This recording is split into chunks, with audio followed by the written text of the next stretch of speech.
ladies and gentlemen. There are some occasions when it is good to take stock of the position, to see how far wrong we have been, or how far right we have been, see where we stand.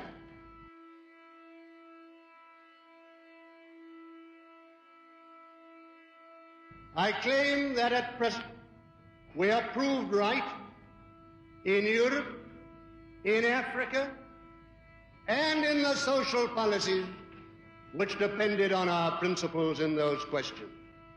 And we have been right, not because we were guided by any peculiar vision or forethought.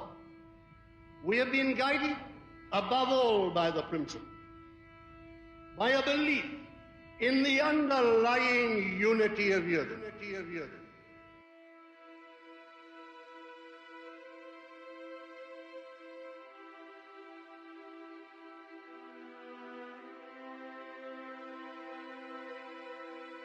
You may have observed that nothing really happens until the old show breaks down.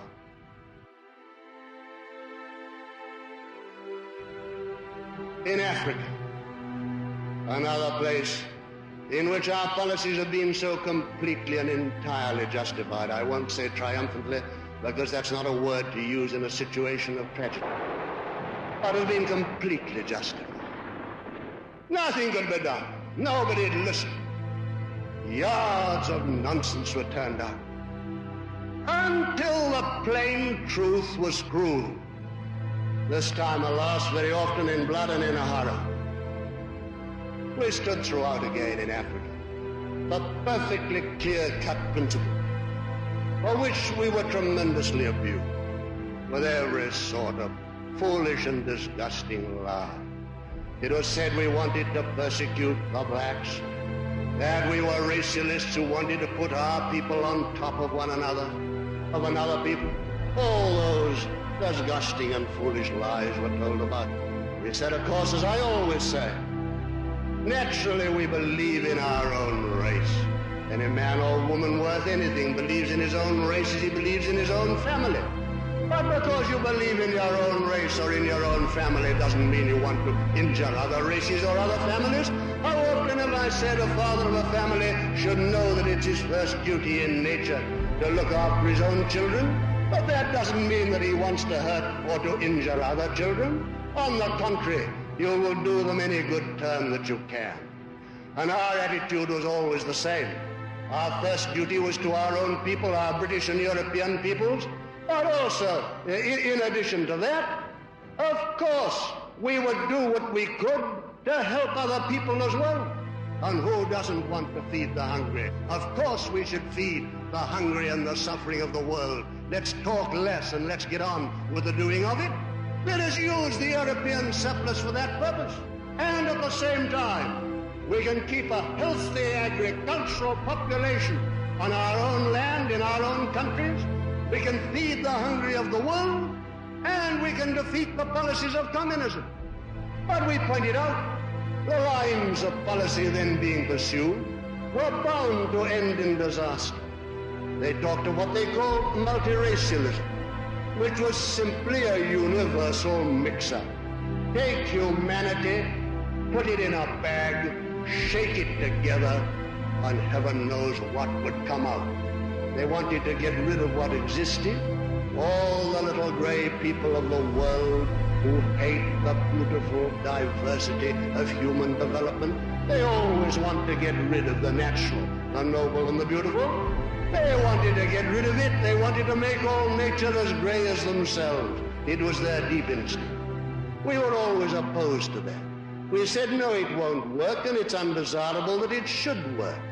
We can live in peace and friendship side by side in separate nations and separate developments, but we cannot have the mix-up of peoples and races who are widely different and divergent. It will lead to nothing but trouble. It will lead to nothing but trouble. This policy of mixture, what does it really mean? It doesn't mean freedom. It doesn't mean brotherhood, or any of the cant and humbug which is taught. That is just the mask for some of the vilest forces on earth to exploit the peoples in the future as they have done in the past. Every one of us in this hall was old enough to see before the war. Every one of you know what happened.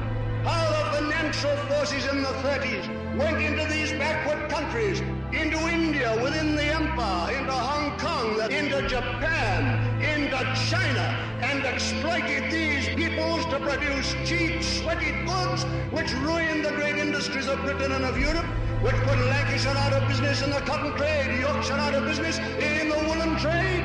And these poor devils of coolies were exploited for a wage of a few shillings a week. For what purpose? To enable the City of London and Wall Street, New York, to make fatter profits by sweating the them and helping us.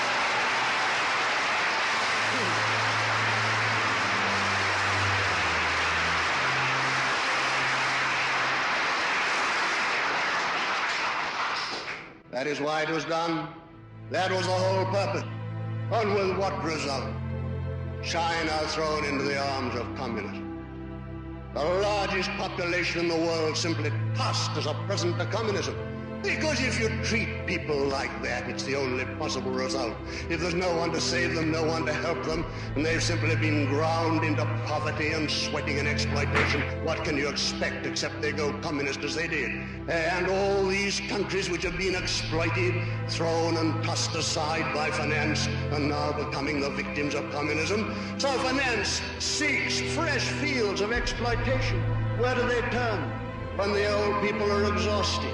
When many a poor laborer has died of consumption and of other horrible diseases in their sweatshops, or when they're exhausted fields of exploitation, where do they turn now? New pastures, new forests, fresh virgin land. And then you erect a Union Jack or another flag of Europe, and under that flag, where you allow these things to happen as we have done in the past, and those poor devils that have been sweated and exploited in Africa, like the other poor devils in China, India, and Japan, a great new field for sweatshops to be opened up, so that these new industries which we're creating in Britain today will be destroyed as the old industries were. Simplified, rationalized machinery with a few white surveyors, and then the masses of cheap-colored labor torn off the land and taken into the sweatshops to work and labor and cough their guts out with tuberculosis until they too are thrown on the scrap heap of the sweatshops. Is that worthy of Britain? Is that to be the future of Europe?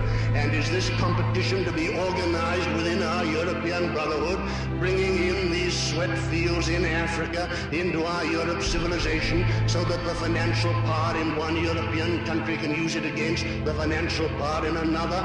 All the great financial central power of the world, now shifted from the City of London to Wall Street, New York, shall be able, on the mass of money, of wealth, and of power which it brings to it, again and again to exert its influence in politics, until, as you see today, it is childish nonsense to say that a British government rules Britain. It's nothing to do with British government or the British people. The government of the world is the financial government